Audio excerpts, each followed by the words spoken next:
Hello, everybody, and welcome to the Veil and the Thread podcast. We are mother and daughter team. I'm Sarah, the daughter. And I'm Elizabeth, the mother. Okay, so last time, Mum, you said that you had an idea for our next subject for the podcast, and I think you've decided that that's going to be the huge minefield that is the afterlife. Yep. Yes, indeedy. And well, I mean, we'll get into this, but for me, the afterlife is one of those things that it's just a given. Like for me, there's no doubt in my mind that there is something after we depart this human experience. But we obviously can't take it for granted that everybody has that belief. And even within our own kind of spiritual community, there's a lot of people that don't necessarily believe that there is life after death. So, with that intro, why don't you take us into this huge subject of the Yeah. afterlife? Well, okay. I mean, there is so much information going back thousands of years that's really beginning to creep out now with the help of YouTube and other social media outlets. And people from within the mystery schools that feel the time is right now to talk about these ancient wisdoms and truths about the afterlife. Um, but if you look more recently at modern spiritualism, Western spiritualism has nearly always talked about, there being an afterlife. It's like that's the whole thing, Mm. proving life after death, proving life exists beyond the physical. So, but as time goes on, we're getting so much more information, including huge amounts of information from near death experiences, which some people may argue is not actually authentic because the near death experiences, they haven't died Mm. and, remained in the spirit world. They've actually come back. But there are so many similarities between what the mystery schools are talking about, the ancients, going back to the Egyptian times, the Sumerians, Mm. all talking about this afterlife. And so I think it's indisputable that there is an afterlife of some description, Okay, number so one. then just pause in there then before we get into, because there's so much to talk about with reincarnation, and I'm sure we're also going to kind of touch upon what people talk about being the reincarnation trap. Yep. Because some people might see it as a trap, some people might just see it as a natural, organic part of our evolution process. But before we get to that, if we kind of just talk briefly about people that don't necessarily believe in the afterlife, and people might think it's strange for people within the spiritual community to not believe in the afterlife, but I'm sure you've come across people that don't, and I have in the past. um what do you think is the reason for them not believing the afterlife? Or rather, if I say it a different way, do you think there's validity to the argument that there isn't anything after we pass? Um, Less and less validity as time goes on that there is nothing beyond physical death. I just think there's too much evidence. There's too much documentation from children who have not only been able to talk about their previous lives, but on some occasions have been able to validate that. They've been studied, they've been taken back to where they say they lived. One or two amazing accounts of people who've actually met their original family, Mm, from a yeah. previous life. And as time goes on, I just think as more evidence emerges, actually the number of people who cannot believe that there's an afterlife, diminishing as the evidence grows that there is O- something. Okay, then let me throw a spanner in the works and play devil's advocate. Okay. Um, if we look at it from a perspective of time not being linear and the Yeah. past, the present, and the future all happening at the same time, which is not Yeah. necessarily something we've spoken about, but I'm sure it'll be something we speak about more in the future. Would you then say that there's more validity in saying it's not a past life because it actually didn't happen in the past, it's happening at the same time?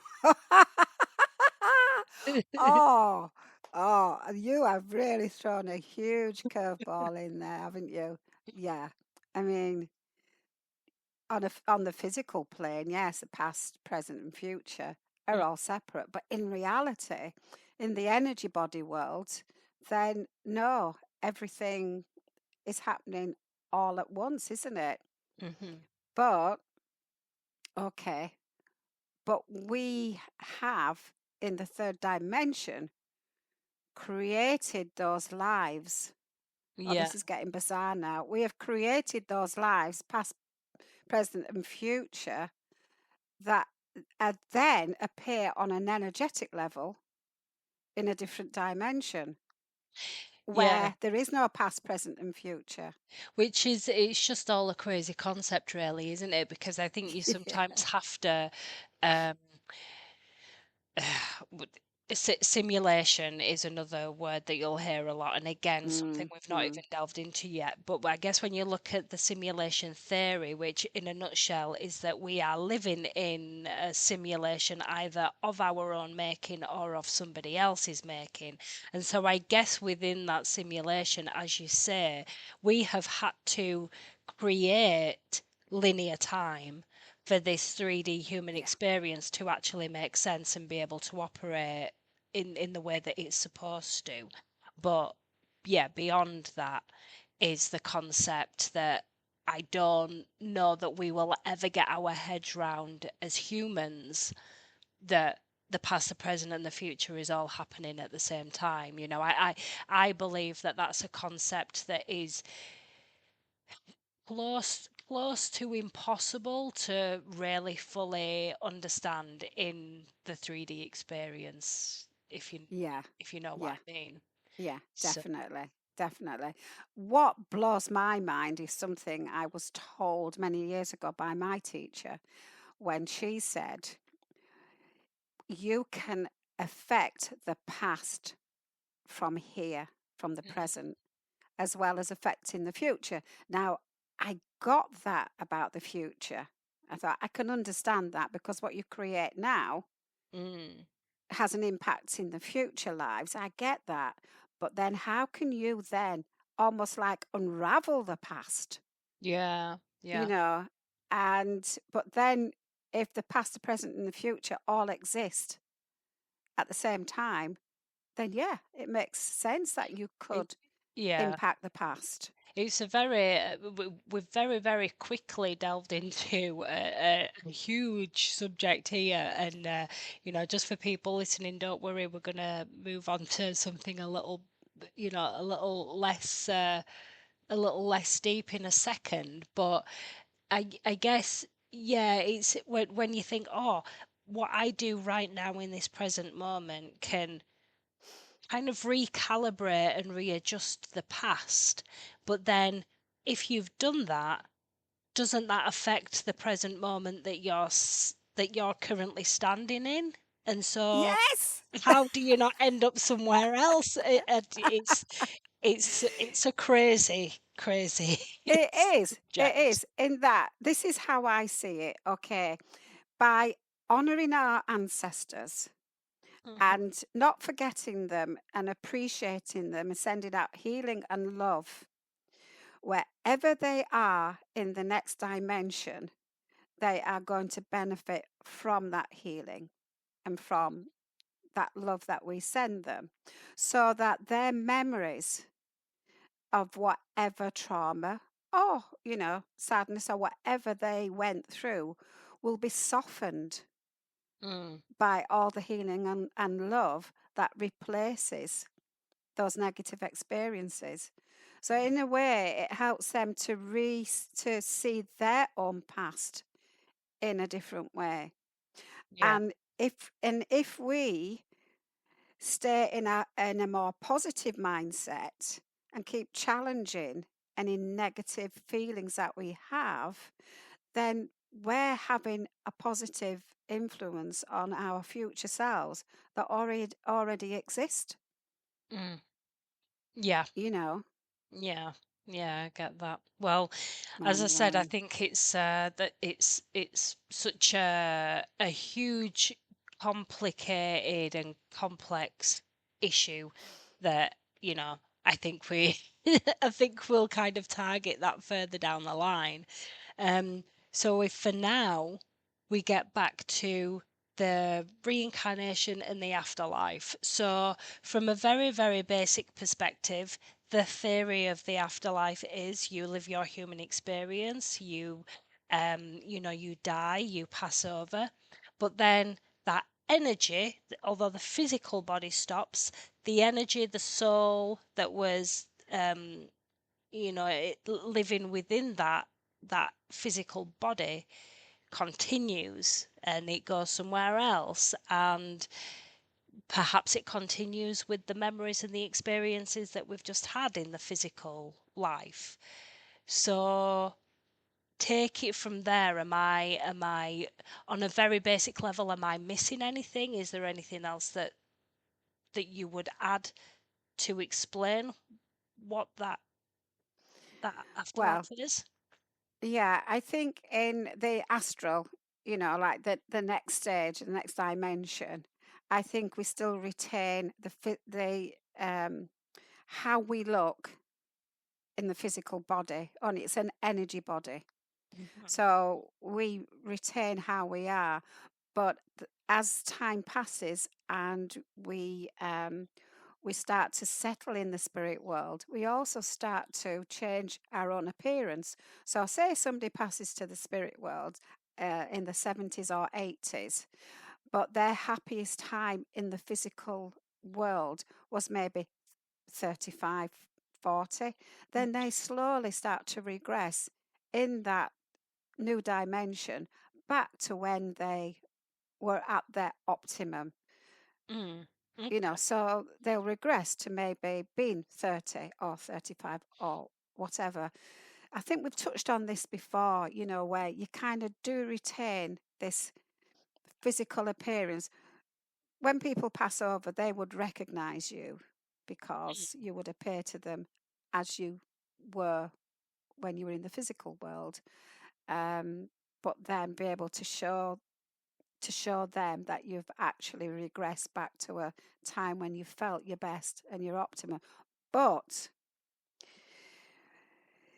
there are people in the spirit world that totally move away from even having that energy body that looks like a human body because they no longer feel they need it.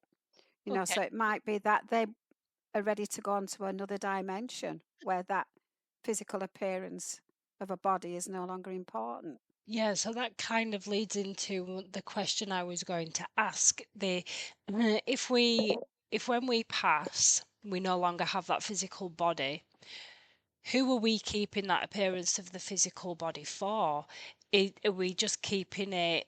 So I'm talking now about if that person's passed and they come through to communicate with somebody that is still living. Are they keeping that physical appearance only so that that living person still recognizes them? Or do you think there's also a part of it that is it, it's because the person that's passed hasn't yet remembered who they truly are, as in pure energy, soul. And so for them, the identity of, Jack Jones that lived in 2024 and past, is he still going through a remembrance or a forgetting of who he was on the physical plane, and that's why he chooses to still use that avatar or look the way that he did in this life. I think both is true in that when people pass to the other side and they're fully healed, because a lot of people, depending on how they've died, need to go into the healing halls, um, th- where they start to feel better, and so they naturally regress to a healthier state of being. But when they come through a medium, they will have to come back and show you who they are so you can recognize them. So mediums will say, "Oh, pass with a cancer condition," or "had a limp," or "I can see that Mm, this has happened to them." So the bringing those things back so you recognize them. But in the spirit world, they're not experiencing that anymore, are they? They're just mm, experiencing full health. But I think also for some souls, they're so tied to that identity mhm. that they will hold on to it even in the spirit world. I'm not saying they will hold on to the pain that they passed over with, but they will hold on to perhaps, for example, a mother figure who that's all she's ever been, all she's ever known. And Mm, so she may find it difficult to move and regress back to a time when she felt she was at her optimum emotionally and mentally and physically because she sees herself solely as a mother, yeah, that makes sense. you know. Well, so on that track then, are there are there cases of spirit passing and then deciding, oh, I didn't like how I looked in life at all. I'm gonna present physically completely different when I come through. Or maybe they were somebody that liked to change their appearance a lot in life. Do you get, do you think that you get situations like that where somebody comes through and they just do not match the physical description that the medium's giving to that person at all, completely unrecognizable? Mm. I would say I could only see that happening if the person in spirit has a totally different perception of who they are to the Okay. people in the physical world who are related to them. You Mhm. know, um, I couldn't see them wanting to kind of pretend to be somebody else. Yeah. They probably believe believe that that they are that kind of person. Although in reality, allegedly, because of your life review, Mhm. remember we've talked about the life review that we all get when we pass to the spirit world, Yeah. where you get it's almost like a tap on the shoulder. You've been allowed to pass over, meet your family and your friends, have the welcome party, Yeah. settle in, feel great, you know, drop all the aches and pains, and then suddenly get a tap on the shoulder. Oh, it's time for your life review. Yeah. And then you're invited to look at your life, the life that you've lived, all the good things that you've done, all the not so good things that you've done. And also, you get to experience the pain that you caused all those other people that Mhm.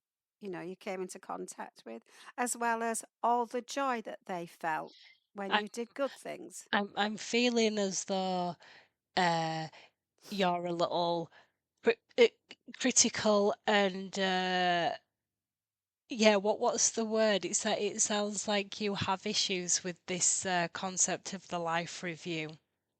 Damn right I do. Yeah, What are your yeah, life issues? review. Right. Well, I think I've said to you before, Mhm. I am not keen on having the life review.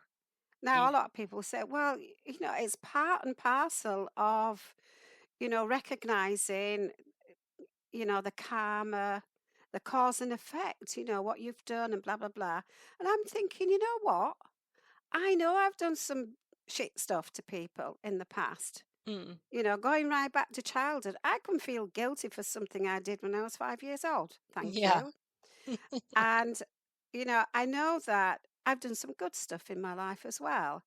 And I don't need to pass the spirit world for someone to tap me on the shoulder and say, okay, let's have your life review now. Let's see, what But you've done, blah, blah, but blah. but arguably, maybe some people do need that.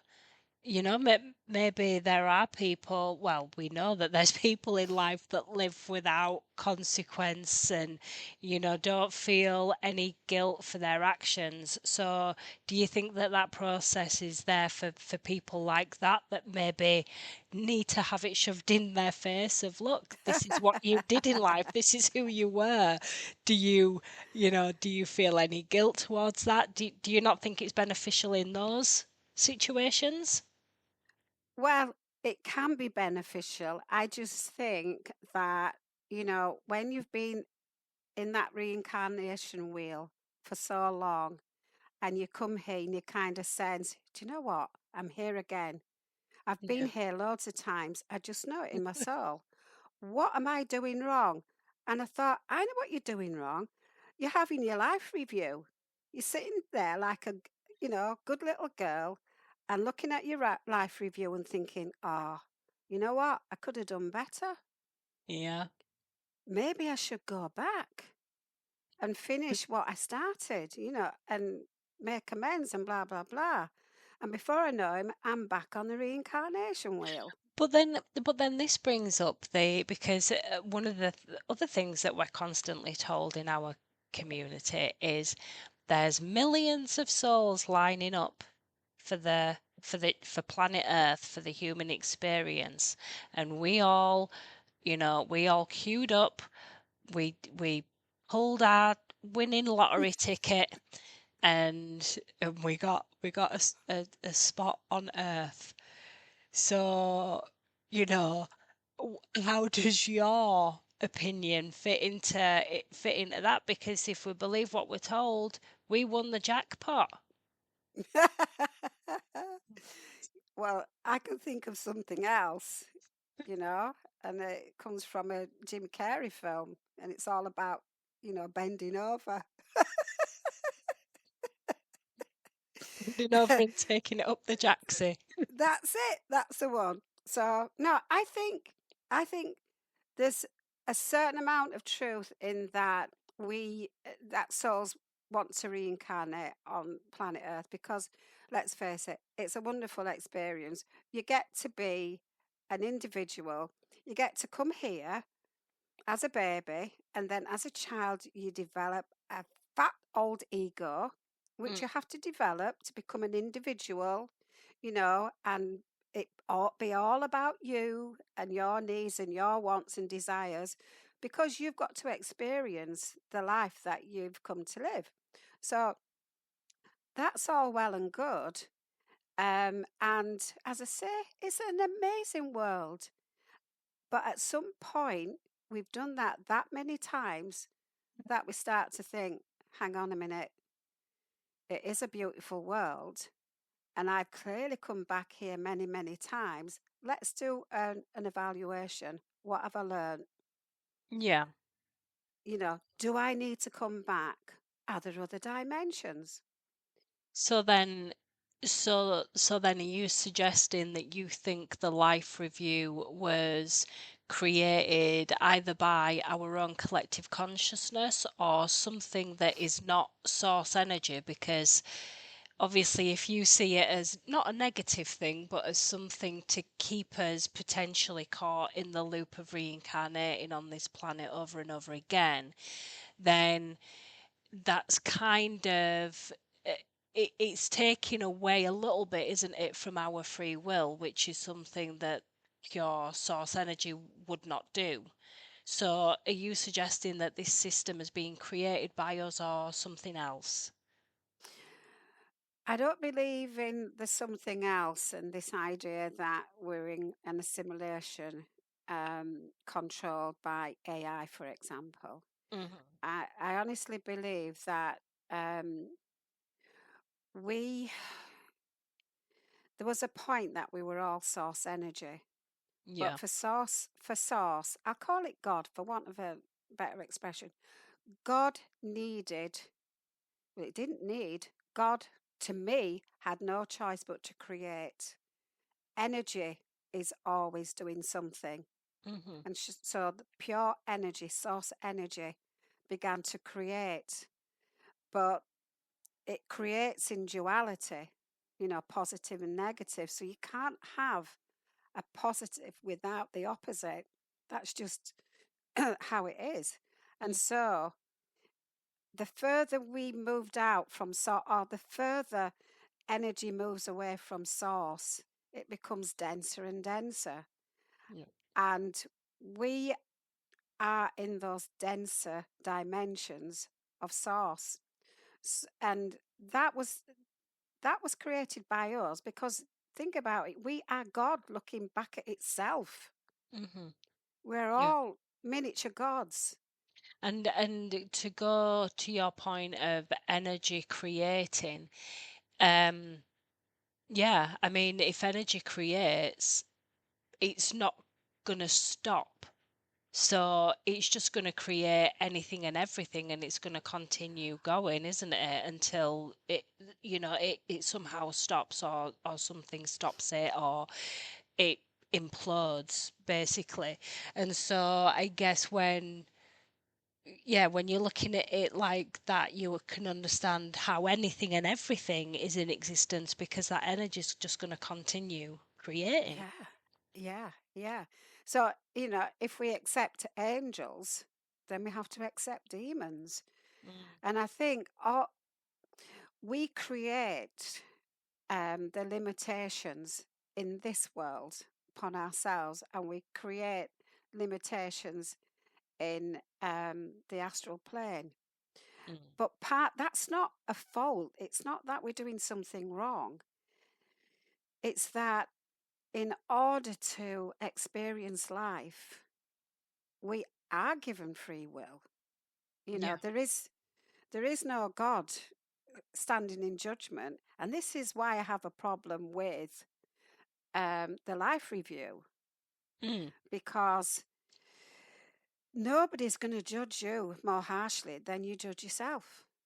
yeah. We will forgive other people things that we will not forgive ourselves for. We are our worst critic. Yeah. So, in a way, it'd be great if somebody was on the other side with, helping you through the life review and actually passing comment like, when you're beating yourself up because you stole that bag of sweets, from a child at school or whatever, you did something horrible to an adult and broke their heart. If there was somebody there saying, well, look, that was their experience. You both learnt from it. Don't be so hard on yourself. That'd be okay, but that isn't what happens, is it? We beat ourselves up. Yeah, so essentially you're saying that this life review really has been created because of the innate human um what am I trying to say? It's like we have this guilt and we have Yeah. this self-sabotage kind Yes. of button, within the human psyche. Yeah. So is that really how the life review came about, in your opinion? Do you think that's been created from this guilt and Yes. self-sabotage that the human Yes. carries? Well put.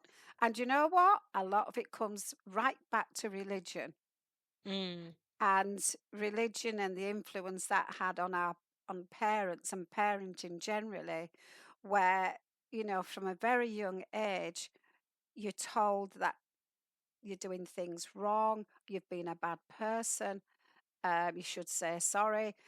We even say to children, if they're going to a party at a friend's, be a good girl or be a good boy. Like you're introducing that idea that you could be good or you could be bad at this party. mm. Why don't we just say, have a great time? But no, we constantly have to introduce this idea Yeah. and reinforce, be good. So we grow up with this idea that as humans, we're either doing good things or bad things, when really we're just experiencing. Yeah, We're we're all just experiencing, living. Yeah. living and interacting. And I'm not saying that, I'm not for a minute suggesting we don't say sorry when we do something wrong, but I think we need to be able to say, I'm sorry, I hurt your feelings. I am human. Mm. This is And what then humans, and then move forward from that. and move forward from that. Yeah. Don't hold it inside and carry that guilt for the rest of your life, Mm. you know, So then, because, yeah, sorry to interrupt. If we've no. created this reincarnation loop, then how how do we get out of it then? Because I assume at some point it's something that we're not super conscious of. We've just gotten ourselves into this loop. So how do we get the consciousness to get ourselves out of it? Well, I know my teacher always said the aim is to go back to spirit with a clean slate. And she said, by that I mean, whatever wrongs you have done, try and put them right in this life, you know. And if you can't make something right because the person's not here, they've passed on to the spirit world, then you can still ask them for forgiveness because they exist in a different dimension. Mm-hmm. So, you know, it's never too late to say you're sorry. Mm-hmm. And she said, but in saying that you're sorry, you have to accept your own humanity and your own flaws, if you like, and vulnerabilities. And you need to be able to forgive yourself Mm. Yeah. at the same which time. which I think is one of the things that humans struggle with. Like, Mm, like you said earlier, you will always judge yourself more harshly than anybody else will. And I think that's the same with guilt. We're so ready to hang on to it and hold it around our necks, or our ankles like, some mm. rattly old shackles. But then if we if we actually, put ourselves in the shoe of the person that we're carrying that guilt about, we'd never expect them to feel that way if the tables were turned for such a prolonged period of time. Yet Exactly. we find it so hard to let go of it ourselves, you know? Yeah. Yeah, I agree. And so, I mean, I joke about this life review and somebody tapping you on the shoulder. I think it's your own consciousness that taps you on the shoulder Hmm. and says, you know, right, let's have a look. It's time to look at who and what I was while I was on planet Earth. And then that's when the guilt starts, you see, because you haven't learnt while you were here to forgive, you know, yourself. Okay, so then just before we go into like some of the intricacies of reincarnation and some more about this loop and the archons that people may have heard Mm, of. yeah, yeah. In a perfect world scenario, if you're coming to the end of your life and you've said, right, yeah, I've been to Earth 104 times. Now, however many times it's been, I'm ready for Yeah. something new. What do you think is the natural progression for the soul then? If you bypass this reincarnation loop, what do we go on to? What are our options? Well, I mean, the other dimensions for another time, but let me tell you something. I heard a long time ago from a manager I had, and he was Hindu. Mm. And he said to me, you know, Elizabeth, I cannot understand why everybody wants to go to heaven. Why would you reach so low? You Yeah. know, why would you aim to go so low? And I said, what do you mean? He said, well, let's face it, there's many dimensions above that one. Hmm. Why is it everybody wants to go to heaven?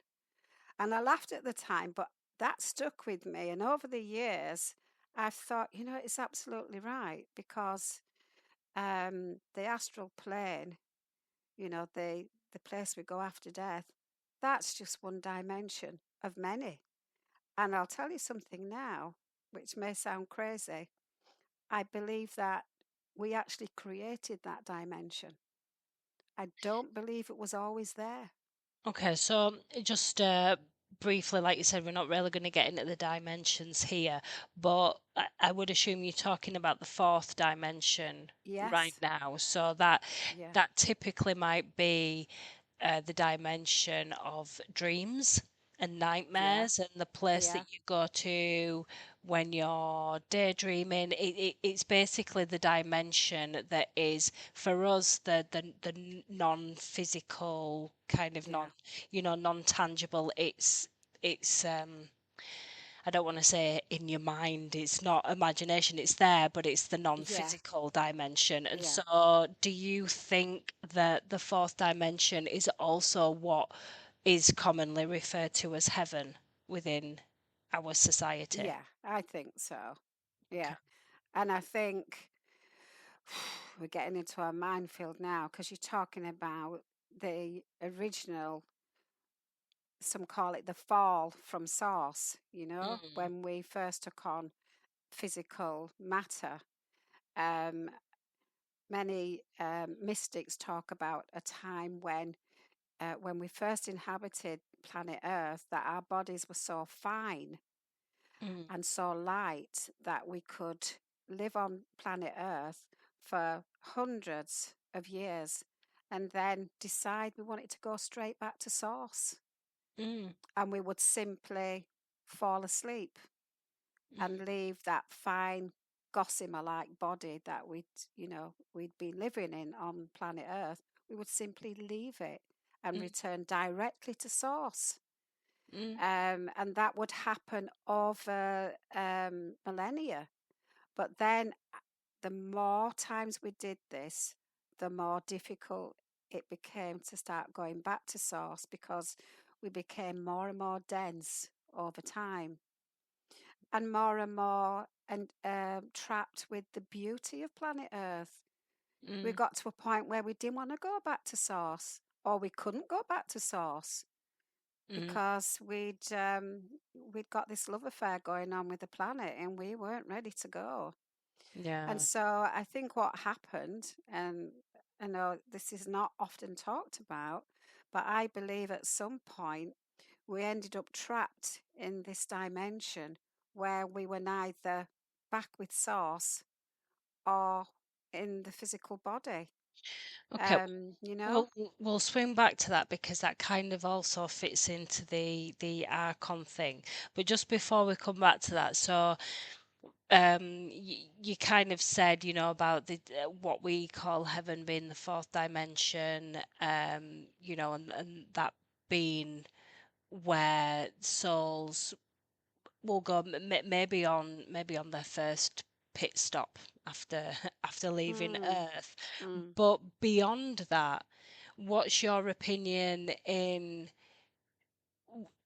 like where else could souls end? Because I tend to have I believe that the the galaxy, is our oyster, really. Like Yeah, in yeah, my next life, could I decide, oh, I'm gonna reincarnate as a being that we would call an extraterrestrial, off yeah, in some of the planetary system, living a life with all of this super duper high tech spaceships around me.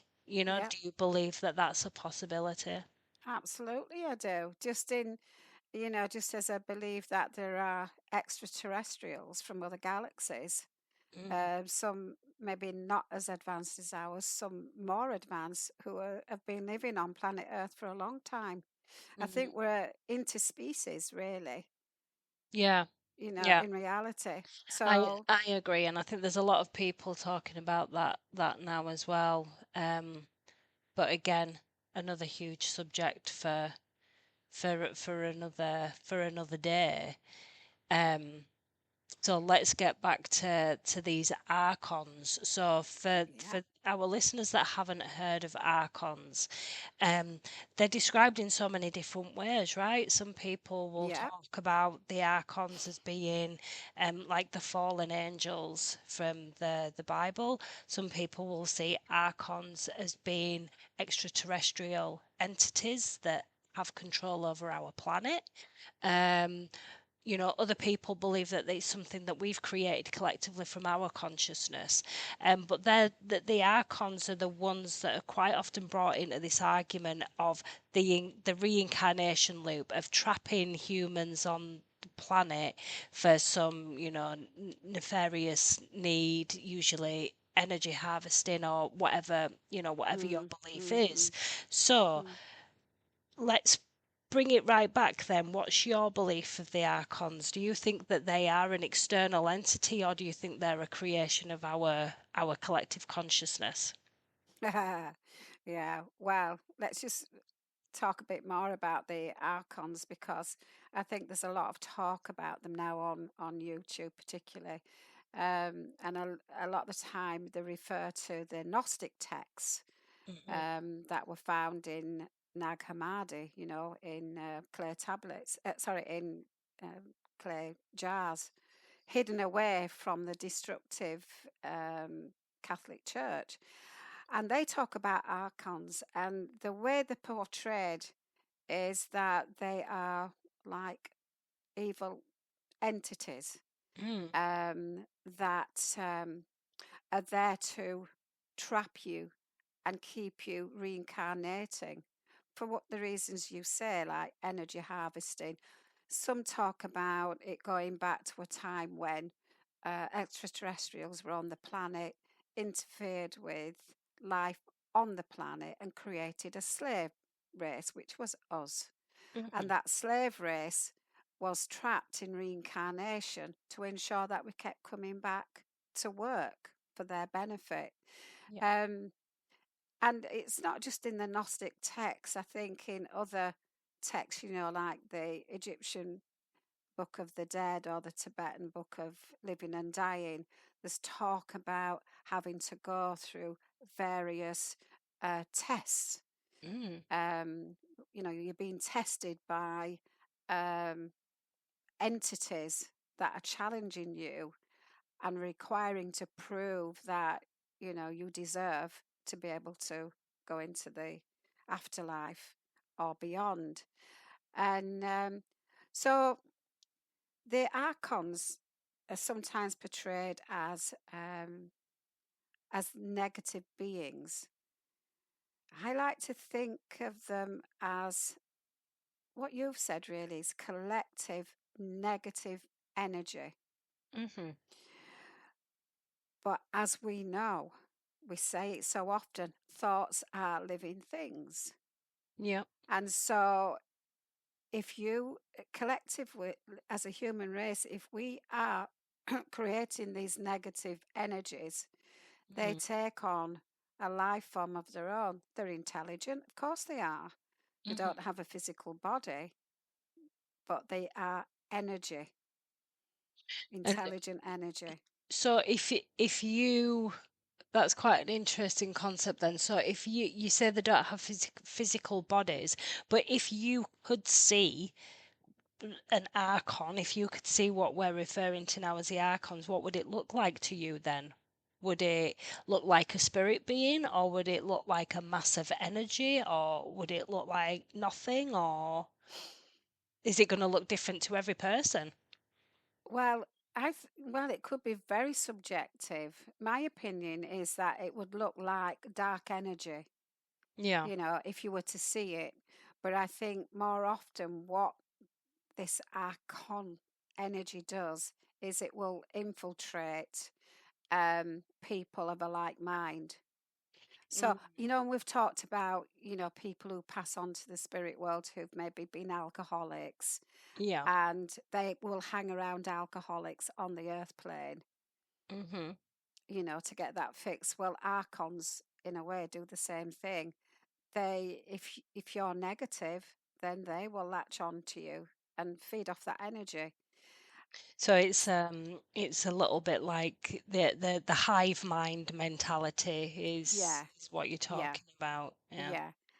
And, there is an argument that because so many of us are waking up to reality and the truth of who and what we are, which is we're all aspects of God, we are all God looking back at itself, then there's a desire for those in power who want to control us to keep us in fear Yeah. and anger and hatred and division, because what does that do? It feeds the Archon energy. It's as you're saying this, it's bringing to mind something that I've spoken to you about in the past. So you probably remember this, but do you remember me talking to you about a book called Wetico? Yes, yes. So Wetico is it was written by a guy called Paul Levy, I believe, and I've just brought up one of the things that I do like about Google is how it can summarize, summarize something. So I Yeah. just want to read you this summary because so Wetiko is a Native American meaning. Wetiko is an evil, cannibalistic spirit that can take over people's minds, leading to selfishness, insatiable greed, and consumption as an end in itself, destructively turning our intrinsic creative genius against our own humanity. And one of the things that I will not disagree with, but differ to that summary is that it refers to Wetiko as a spirit. But when you read the book, it actually describes Wetiko more as like, and this is why it reminded me, it's like a dark shadow, like a dark energy. Yes, And the yes, way that yes. Paul Levy writes about it is this dark energy, this cloud of dark energy that kind of moves through everything. It's kind of like Yeah, it's like the negative version of the Force, right? In Star Wars, I guess the Force yes, has its negative and positive, and so yeah, it's like this energy that just works through the planet, and it's essentially a disease of fear. It's yes, it's just fear, yeah. you It's know. like a But that nasty virus. yeah, but that really resonated with what you were saying when you see this, the Archon energy as Yeah, being this yeah, dark energy. yeah. It's all tied up with all the aspects, all the negative aspects of who we are, and this is why when people talk about archons in the afterlife, they are there. They have a purpose. We, as much as we might think, well, the horrible, evil things, it's a world of duality. So they're there and they serve a purpose. But our purpose is to get to a point of spirituality where they don't affect us. Mm, You yeah, know, yeah. Well, we don't attract them. yeah, and I was going to say for people that are listening to this thinking, oh, well, what's the point? We Yeah. we're doomed, because I mean, generally humans tend to find it easier to gravitate towards those denser energies, and I think that's why um we've managed to create so much darkness in this world because we are very, very good at creating, but we're also very good at tapping into the denser energies. And so we create this darkness in life, and we then find it very hard to pull ourselves out of that. And so people might be worrying about, well, what happens when I get to that point, what happens when I reach the pearly gates? Am I going to be pulled into this life review? Am I going to allow this fear to, make me forget how to get back to something else or something different? How, Yeah. Yeah. how do you think we get over that?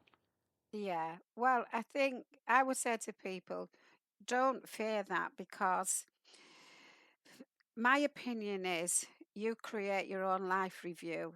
I'm jokingly saying, oh, your guardian angel taps you on the shoulder and leads you through this. I think we're so used to judging ourselves, so we create our own life review, and then if we feel we want to, we come back and live another life. But it's us that's making that decision. Mm. And a lot of people are aware of that mind where we say, you know what, you ain't coming back. We're not coming back to this planet again. Yeah. But when people are on the other side and they look at what the planet has to offer, Mm. most people want to come back. It's really the spirit that's like, it's tired. It's been here many, many times. And Yeah. it's like, you know what? Yeah, been there, done it. I'm ready to move on. If you're not, you simply come back, and there should be no fear attached to that, because this life is just a flicker. It's Yeah. so short Mm. compared to, what Yeah. lies ahead. And you know what? It is an amazing planet, isn't it? It's Yeah, sometimes I'll walk around and I look at the diversity of the planet in regards to uh nature, that you can be somewhere deep in the forest and you're surrounded by trees and shrubbery and flowers and wildlife. You can then go to the lakes and the mountains, and it be such a contrast to what you've just experienced on another day. You can go to the beach and the ocean, and at times you can just stand there and look at this world and think, wow, you know ha- what an amazing thing. What an amazing yeah, living thing. And we I think we're getting back to a point where we can appreciate that beauty. I know that I'm speaking generally, because there's a lot of people that find it easy to live in this positive mindset where they see the wonder and the beauty in everything. But I think collectively, we're still pulling ourselves out of quite a dark place and quite a dark history. And so it can be difficult for us to see the beauty in life, particularly when day to day life is still so hard. But I think as we're slowly waking up from that slumber, we're finding it easier, just little by little, to see what wonder there is around us. And in turn, that helps us to remember, oh, actually, I'm creating everything around me. I'm creating my own reality. So why am I creating this darkness? yeah, You know? yeah. I totally agree. I think, it's when we're suffering, and particularly, there's that phrase about the dark night of the soul. When you're really, really suffering, and you think, I don't want to be here, the world is horrible, I hate this planet, what am I doing here? It's remembering that it's what's going on within us that we hate and we don't want. It's Yeah. not the planet itself. It's like many, many people who commit suicide. They don't commit suicide because they don't want to live. They commit suicide because they want the pain to stop. Yeah. They just want the pain to stop. And And so, and, yeah, and I think as well, we are still at a point where everything that happens globally, whether that be politically, financially, whatever, we do still see that as outside of ourselves. You mm, think, oh mm, well, I'm here living this life. I don't agree with that, or I don't like that. mm, I'm not creating that. But I think unfortunately because collectively we create our experience, you've got the different ends of the spectrum, right? You've got people that are still wanting to live in that very dense, divisive world, and you have the souls that have been ready for change and ready for something brighter and lighter for a long, long time. And so I feel as though it's the people that are edging towards that other end of the spectrum, wanting something better, that can often find life so difficult and be the ones that saying, I don't ever want to come back here, because actually life is not reflective of what I want it to be or what I see it to be. But mm, mm. I think that it's just part of the process, isn't it? It's part of the human process. We're not all going to be in the same place at the same time, and we're now coming out of a cycle of darkness into something that's is potentially going to be amazing, but we've still got a lot of challenges that we have to go through to get there. Yeah, we have. And, whether we like it or not, we are told by spiritual teachers, our guides from the other side, the more spiritual you become, the harder life gets, because when you shine a light inside yourself as well as outside, shining a light inside yourself will show up the shadows that Yeah. are there. Your shadow self Mm, becomes more and more evident yeah. as you become more spiritual. It's like a double edged sword. And you also become a beacon for other people around you that are allergic to your light. Oh my God. Yeah. Yeah. I mean, I don't know how much time we've got left, but I think we're almost creating what the next podcast should be, about the shadow self and shadow beings. I know you've got an interest in shadow beings. Is that right? Who they are, Well, what they are? yeah, I mean, yeah, we do just have a couple of minutes left. So, yeah, I guess we were briefly discussing this the other day when we were talking about the, future episodes, and um the collective consciousness, it, the creative mind of the collective consciousness is extremely powerful. We're always being told Mm, mm, how mm. powerful we are as creative beings, and I Yeah. think a lot of people don't even agree with that, or at least don't appreciate, because we find it so difficult to create the stuff we want. you know I've been trying to create £5 million since, probably since I was 3 or 4 years old, because that was just my psyche, and it hasn't materialized yet. Yet we seem to be so good at creating the things in life that we don't want, which is what I was saying earlier. As humans, we tend to sit at this lower density quite easily and quite comfortably to be able to be powerful manifestors, just not necessarily in what we want. And so that opens up this whole field that's kind of connected to what we were just talking about, really, with the afterlife. Is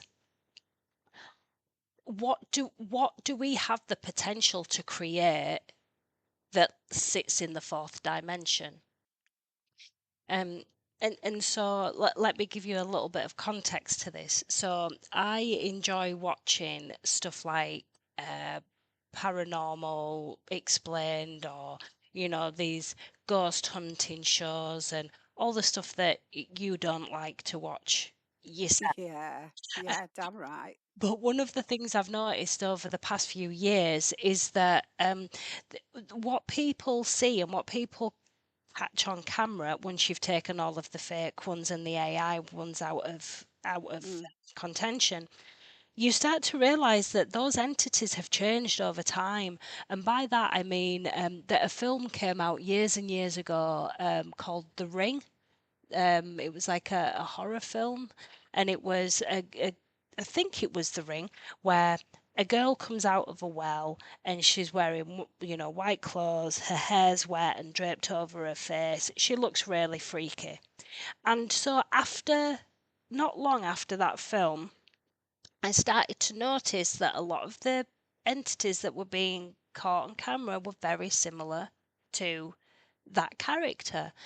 Likewise, if you've heard of is skinwalkers in the Native Mm-hmm. American traditions, and Yeah. then in like Southeast Asia and stuff, they have very, very specific entities. What do they have in the in Oh, the Arabic world, is it oh, the gins. the jinns Yeah, and stuff like that. yeah, And so I started to wonder how much of the how much does our collective consciousness contribute to the creation of those entities, because we're clearly seeing what we think about as a collective. yes, You know what I mean? yes, And so yes. the shadow people, that's something that has just gone really crazy now. The amount of shadow people that are caught on camera. And when I say shadow people, this is clearly the shape, the outline of a Mm, person, mm, and they are completely black. Not just black, as in the complete absence of light. yeah, It yeah. and so in my mind, I'm thinking, well, are we collectively manifesting these things? And obviously, like we said, we're kind of coming to a close now. This is a subject for the next podcast, but just briefly, what are your thoughts on that?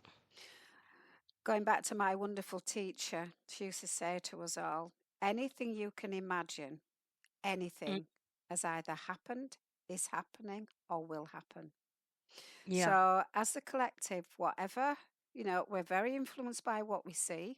So then we begin to build on that and create, beyond that, beyond what we're seeing. So, yes, Mm, anything to me well. is possible. But it all goes back. A lot of it goes back to where we are right now, which is at a turning point for humanity. And I think this is the closest we've been for many, many millions of years to getting back to halfway of where we were before in terms of our spiritual abilities. Mm, Um, and as that happens, and as we become powerful collectively, we have to make sure we work for the higher good of all, including ourselves. Otherwise, what's the opposite? Destruction. And it won't mm, be anyone else that destroys us, we will destroy ourselves if we yeah. continue to enjoy reading about the negative things in the newspaper rather than the good stories. We need to be able to binge on the good stories, on the Yeah. great things that are happening throughout the world. And lastly, I would say it's very important that we address this human guilt because it serves no purpose to us or to the collective. And this is something very controversial that I'm going to say now, and a lot of Christians will be very angry when I say this. But Mm, if the Gnostic texts are true, and I think it might be um, I don't know if it's a book of John or Thomas. In one of those books, it clearly states that Jesus Christ, as a child, mhm, did not have command of his powers, and neither did he have command of his physical attributes, such as anger. mm, And it states in the Gnostic text that in anger, Jesus killed another child. mm. Not only one When child. when he was a When he child was a himself. child, he killed another child. And basically, the child went and dobbed on Jesus because Jesus was creating things on the Sabbath, Yeah. which was not permitted. So he goes off, dobs on Jesus, and this boy's father comes and reproaches Jesus and what have you. Don't know the full story, but Jesus kills a child. And I Mm, think, if I'm not right, it happens a second time in the Gnostic text. It talks about a second death, but I think he brought that child back to life. But mm, even when he became the amazing guru and healer that he became, through honing his abilities through the universities in India, yeah. um, where they taught him to take control of his powers. Even then, think of the story where he went to the synagogue and absolutely lost it on the Mm, moneylenders, yeah. kicked over the tables and, And so even then, I think he must have been in his early 30s, he still could lose his temper. And so if our brother Jesus, you know, Yeah. who Hmm. became more close to God than any of us, in that he'd shaken off the shackles of the limitations of humanity Hmm. and the negativity that's associated with that dark side of our nature, the shadow side. If even he can lose it, you know, Hmm. then can't we forgive ourselves for lesser offences? Yeah. I don't know about you, but I ain't killed a child. Yeah. Well, yeah. Well, that, Yeah, yeah, I mean, it's it's as pretty much as severe as you can get, really, isn't it? Even though he was a child himself at the time. yeah, But yeah, I think the overall kind of message in that is, if Jesus had such big life challenges to deal with and work through and forgive himself for, yes, then yeah, as you say, we need to try and take a leaf out of that book, because it could be what saves us from this incessant reincarnation loop, yeah, which, yeah, until the world is the thriving, kicking party planet that we know it can be, yeah, we might want to take some time away from the planet until it becomes that, yeah, yeah. you know? And on So, that note, on that last note, we have to remember Jesus came